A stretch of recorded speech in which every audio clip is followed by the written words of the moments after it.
produksi selesai, itu produk atau barang yang akan sesegera mungkin itu diserahkan pada pelanggan. Kita bisa melihat pada tabel 6.1 itu perbedaan sistem cost proses dan sistem cost pekerjaan order. Ada beberapa hal yang akan membedakan antara sistem cost pekerjaan order dan sistem cost proses. Hal yang pertama yaitu tujuan. Tujuan dari sistem cost pekerjaan order itu penentuan cost produksinya itu setiap pekerjaan order. Tetapi kalau di sistem cost proses itu penentuan cost produksinya itu per unit, dan cost yang dibebankan atau diasignasi assign ke produk itu dalam proses pada akhir periode. Terus fasilitas produksi pada sistem cost pekerjaan order itu fleksibel, sedangkan pada sistem cost proses itu permanen. Dan item perbedaan yang ketiga adalah variasi produk. Variasi produk dalam sistem cost pekerjaan order itu tinggi gitu, atau heterogen, jadi bermacam-macam tergantung dari apa yang diminta dari pelanggan gitu. Tetapi kalau dalam sistem cost proses itu rendah gitu, homogen, rata-ratanya itu sama gitu. Soalnya walaupun ada order atau enggak gitu tetap berjalan secara kontinu. Dan item perbedaannya yang keempat adalah akumulasi cost. Dalam sistem cost pekerjaan order itu cost diakumulasi berdasarkan pekerjaan order, dan sistem cost proses itu diakumulasi berdasarkan tahap proses produksi atau departemen. Sedangkan perhitungan cost per unit dalam sistem cost pekerjaan order itu dihitung dengan membagi cost pekerjaan dengan jumlah unit yang dihasilkan dari pekerjaan tersebut. Perhitungan cost per unit dalam sistem cost proses itu dihitung dengan membagi cost proses periode tertentu dengan jumlah unit yang dihasilkan di periode tersebut. Dan yang terakhir adalah dokumen pencatatan. Dalam sistem cost pekerjaan order itu dicatat dalam kartu cost pekerjaan, sedangkan sistem cost proses itu dicatat dalam akun produk dalam proses. Dan kita akan bahas tentang unit ekuivalen.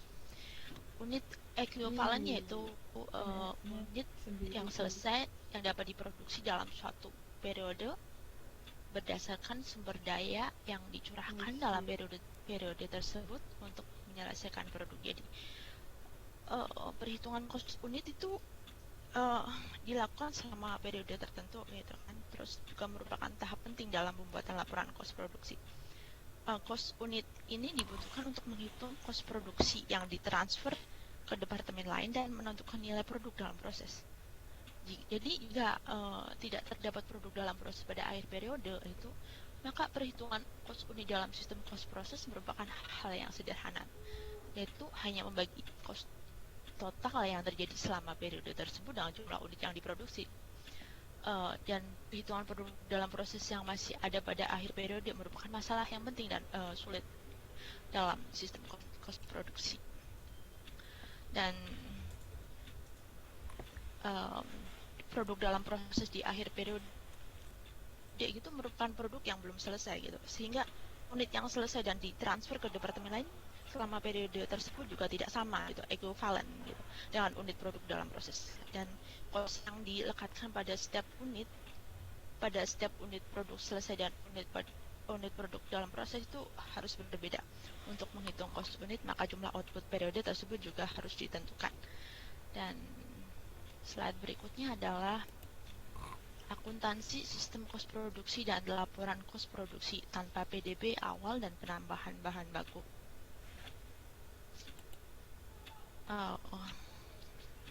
Ya, dan selanjutnya adalah di materi yang selanjutnya adalah akuntansi sistem cost produksi. Kita bisa lihat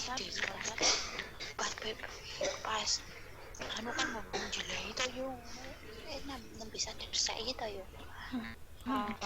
Suara tempat ini kok urut mana halo bi. Ada suara lah.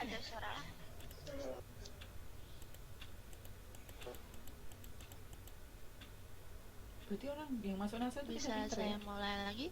Iya. Ya, di kegiatan belajar 2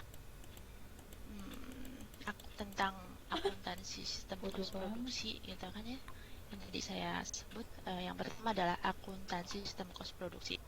Jadi akuntansi sistem kos produksi terkait dengan pengasingan atau pembebanan kos produksi seperti bahan baku, tenaga kerja langsung, dan overhead pabrik pada akun produk dalam proses departemen yang tepat. Jadi sistem cost proses itu dapat mengakumulasi baik cost normal seperti bahan baku aktual, tenaga kerja aktual, overhead pabrik dibebankan, atau cost standar. Dan kita selanjutnya itu akan jelaskan tentang beberapa penjurnalan elemen-elemen cost produksi dalam sistem cost produksi. Yang pertama adalah bahan baku. Jurnal untuk mencatat penggunaan bahan baku sebesar 2.100.000 di Departemen A, kita dapat tulis sebagai di debit itu produk dalam proses Departemen A sebesar 2.100.000, dan di kredit adalah jumlahnya adalah sediaan bahan sejumlah 2.100.000 ya. Terus Soalnya tadi dari mana? bahan baku itu selalu digunakan di departemen awal, dan kan tetapi itu tidak selalu gitu di departemen berikutnya. Seandainya di departemen berikutnya digunakan bahan baku, maka jurnal yang digunakan tetap sebagaimana di atas. Perubahan hanya pada penambahan nama departemen yang sesuai di belakang akun produk dalam proses. Dan yang selanjutnya adalah tenaga kerja langsung. Untuk mencatat penggunaan tenaga kerja langsung di Departemen A sebesar 1.200.000,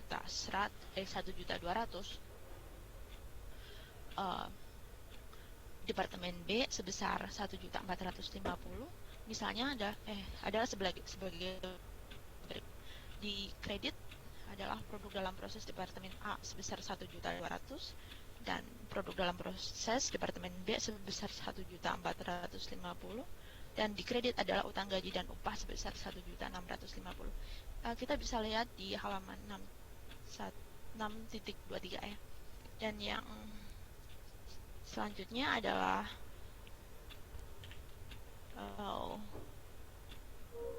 laporan kos produksi satu departemen.